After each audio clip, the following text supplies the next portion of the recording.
Can you just talk about the overall difficulty out there? Yeah, I mean, Bay Hill every day always gets harder, no matter what year. I saw the rains going away on Sunday, so we're going to expect it to get firmer and faster. The last couple holes, I blew putts from about 30 to 40 feet, about 6-7 feet by, and that's just the adjustments you have to make out here. When you're below the hole, try to take advantage, and when you're above the hole, just be patient. And did a really good job of staying patient today. I mean, I had a bunch of really good shots that just ended up in fringes. A couple shots that I thought were flagged that ended up to about 30 feet just behind the hole, but they're just getting firm and bouncy. There's some shots out there right now that I was very happy with walking out of there with par. You talk about playing boring golf sometimes, and they need to do that. What kind of discipline does that take? Yeah, a lot. I mean, especially, if you make a couple bogeys early, you want to try to press, and you just can't do that out here. I had a couple of balls in the middle of the fairway where I had a couple mud balls on my second shots and just kind of, one on the par 5 on the back on 12, and just had to find a way to get it up around the hole and give myself the best look at trying to make birdie. And so it's just when you're hitting irons off of some holes and you're expecting normally to hit wedges in, and you're wanting to maybe have a birdie look, just take what you can get, whether it's 20 feet or whatever it is, and maybe make a couple bonus putts coming in. When you review the round, how do you balance remarkably going bogey free on a day like this with maybe not taking advantage of the par 5s like you want? Yeah, I think I feel like I didn't really hit any bad shots on those par 5s. I just kind of didn't add up to birdies. It obviously could have been something pretty low and special, but I did plenty on some of the other harder holes that I've got no complaints. Camera showed you at least a couple of times kind of with a half smile on your face, shaking your head, probably in disbelief. Does one stand out above the others? Yeah, it's just, the wind's switching around a little bit. It's getting warmer. On 15, I hit a 180-yard 9-iron. On 16, I hit a 225-yard 6-iron.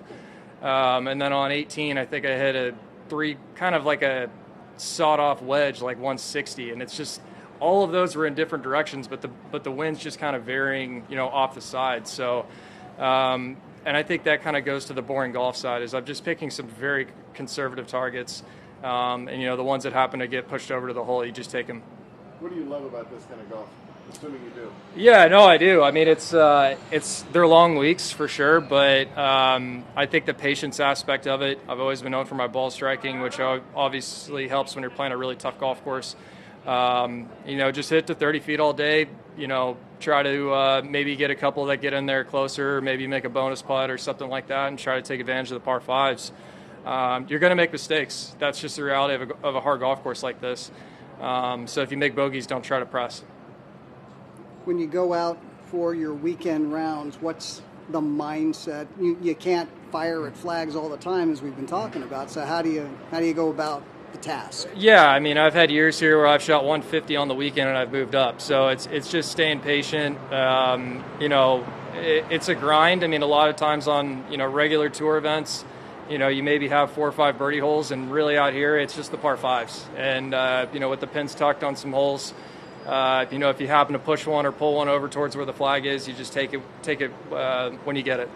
Quantify the difference between when you first came back at Bahamas to where you are now. Can you quantify the progress you've made? Is it faster? Yeah, I think Bahamas, we really were just trying to see if we were on the right page, and I knew that I was, despite the scores. Now I'm comfortable with what I'm doing, and I think, like I said yesterday, is simplify is basically kind of the word that I'm using with everything. The putting's very simple, the ball striking's very simple. I'm not trying to time things up with my hands. I'm doing a lot of kind of big muscle, using my big muscles as opposed to timing it up. So everything feels really good. But I mean, yeah, Bahamas, yeah, I always tell people it was fun getting my first top 20 back in my first event. But yeah, no, it's been a nice trend, obviously, so far. But more importantly, regardless of the result, I feel more comfortable every week. Yeah, no, you got to start somewhere, I mean, right? Exactly. Just go from there. Yeah. So does the game probably never feel simple, but Yeah, fairly it's- uncomplicated? Yeah, well, I Maybe would. The game is. another way of Once you think saying it's simple, you're wrong. But I would say what I'm working on is very simple. I would say that the things that I'm doing are very. I know when I miss hit a shot or miss hit a putt or a chip, I know exactly what I'm doing. Whereas before, I maybe could have gotten away with being off and having a miss hit turn out great. And now I know exactly, I just know more about my body, know more about my game now. And that's just part of having 8 months off and not having any tournament golf to really go out and test it. Will, where and when did you embrace difficult golf? I have no idea. So learning curve to that? Yeah, I know. I 2020 during COVID, I got a spot in the U.S. Open. They took the top 10 guys off at Korn Ferry. And I ended up finishing 6th, and I've had a pretty good run in the majors ever since. So I have no idea, but I think it's partially just how my game works and just being a ball striker, and I'm just going to have more looks than everybody, which is going to lead to less mistakes. Given Riviera and the chance you gave yourself, was your excitement level any different coming here? Yeah, I think I'm just... I told Joel on 18, it's nice for this to feel normal again. Riviera was kind of like getting my feet wet again. I'm more comfortable with being uncomfortable, if that makes any sense. Being under pressure, being up and around the lead. So it's been a process, but I think the more I play, the more comfortable I'm going to get with what I'm doing. Thank you. Sweet.